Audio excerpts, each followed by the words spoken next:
broke for this guy. Going through all kinds of trial. You know what he said to me? He said, Todd, I'm taking it one day at a time. He's hanging on by a string. I'm telling you, one of the best ways for God to get our attention is to allow different things to occur in our life, and particularly with our kids. Now I want you to turn to James 1, and I want to show you kind of a reason why maybe some of us believers go through some of these trials. I think a lot of times we maybe come to Christ, but then we're kind of like spiritually kind of passed out at the wheel, and God has opportunities to grow us and to get our attention again. I want you to look at James chapter 1. Now, the book of James is Jesus' half-brother, and he's writing this letter. It's called the first of the, what we call the general epistles, which are letters to different people or churches, but they're meant to be spread throughout all the believers at the time. In James chapter 1, all kinds of persecution going on in the early church. He's writing to encourage some practical living. Watch what he says, James 1 and verse 2. He says this, my brethren, my homies, my homegirls, count it all joy when you fall into various trials. Joy, come on. Knowing that the testing of your faith produces patience.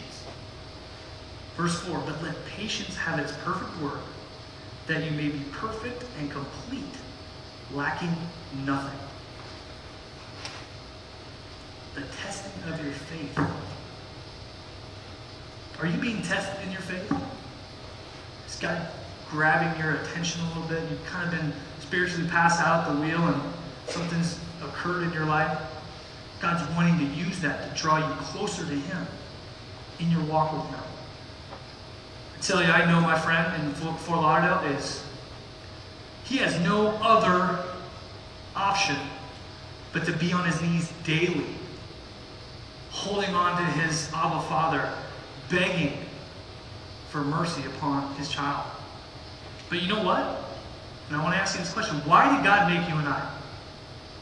What's the number one reason why God made you and why He made me?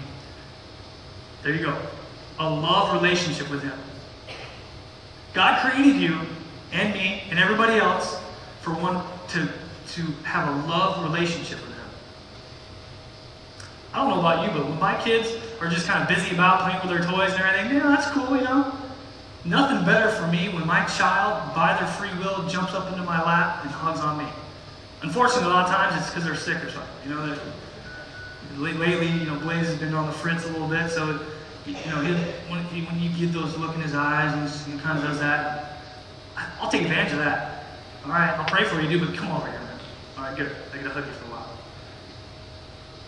And God created you for that love relationship. Now, back in John 4, I want to also draw your attention to this fact, that as this alarm clock, this wake-up call is going on in this rich dude's life, he also, like you and I, has an option on what he's going to do. Run to God or run away from Him. Right? Watch what he does. I'll give you some insight to show you. Verse 47 again. When he heard, again, this rich dude, this royal official, when he heard that Jesus had come out of Judea into Galilee, he went to Him and implored Him to come down and heal his son. Because his son was on his deathbed.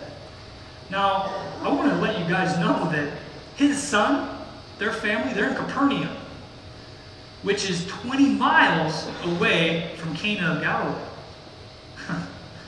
Let me ask you this. Was he running to God?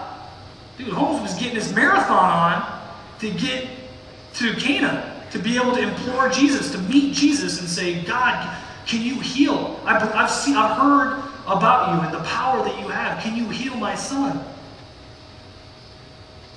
I know this. If my son is sick and on his deathbed, I'm willing to do anything. I'm going to go to the ends of the earth to be able to beg God for mercy upon my child. That's exactly what's going on. This is his spiritual awakening. This is his alarm clock. Verse 48. Now, Jesus said to him, unless you people see signs and wonders, you'll by no means believe. That's an interesting response. 49, the nobleman said to him, "Sir, come down before my child dies." I love it. This guy's like, "Okay, I don't care what you just said, Jesus. Come on, man. Heal my son." But I want to just marinate on that real quick. Unless you see signs and wonders, you will not believe. I think there's a lot of people in today's culture that say, you know what? Seeing's believing. God, you perform some type of miracle before I'm going to believe. See, Jesus said to Thomas, because Thomas, you look at, I think we're going to cover it later, but Jesus said to Thomas, you know what? Blessed are those who haven't seen and yet believe. Many times I'll share with people that, this walk with Christ is a faith walk. And it begins with a step of faith. There is going to be a step of faith for you that don't know Christ. You will have to eventually take that step of faith and just believe God's word and how he says, I've created you for a love relationship. Take that step of faith. When I was in Mexico studying Spanish, my last year at Iowa State actually, did an exchange program. I was sick of the cold and I just looked for somewhere warm, and Mexico was on there. And my scholarship, they said, well, we'll pay for you to go to Mexico and study Spanish. I'm like, cool, I'm in. And I wasn't there maybe a month. And this crazy dude that we had in class with said, man, we're going to go do some skydiving, man. You want to go? I'm like, word, let's go. And I was a little different back then. I guess I'm different still. But we go down there, and we took literally a 10-minute course about skydiving. Next thing you know, I'm up in this little plane with some Mexican dude like on my back ready to just bomb out of this plane. I'm like, wow, I don't know about this here. But here's the key. I had to take that step of faith and just go, all right, I'm going for it. To experience how cool that feeling was. Just bombing out there, being able to see everything. I'm like, whoa, this is dope, Like I had the shades on. All right, dude, time to pull it now. Go ahead, pull it. And I remember coming back to my Mexican home, getting on the phone, calling my mom. This was the coolest thing ever, man. Yeah! But you know what? She'd never be able to know how cool it was until she went down to Mexico. Well, she wouldn't have to go to Mexico, but got up in a plane and jumped out on her own. A lot of times I'll challenge people. You got to jump out of the plane. Eventually there's going to come a time, some of you guys are kind of holding on to that, well, I want to come and do my own life type thing. Listen, when you jump out, you'll start soaring. And you'll be able to see God do things that you wouldn't even believe that he could do. That step of faith, crucial. Now he yells out, come down before, look at in 49 there, he says, come down before my child dies. This man's darkest hour of desperation, he runs to Christ. And I want to ask you a question. Who are you running to? Or what are you running to? Your deepest hour of trial, of concern, tragedy. Who do you run to? Or who have you had the tendency to run to? Or what have you had the tendency to run to in the past? I know for me it wasn't running to God. I'd run away from God. I can't believe you did this, God. I don't believe in you anymore. You're blaming God for doing it, but you don't believe in him. I don't understand. Yeah, that was me. See, unfortunately, a lot of people go to alcohol. They go to drugs. They go to other relationships. They go to their counselor. You name it. All these other these other sources, and they run away from God. They don't run to God.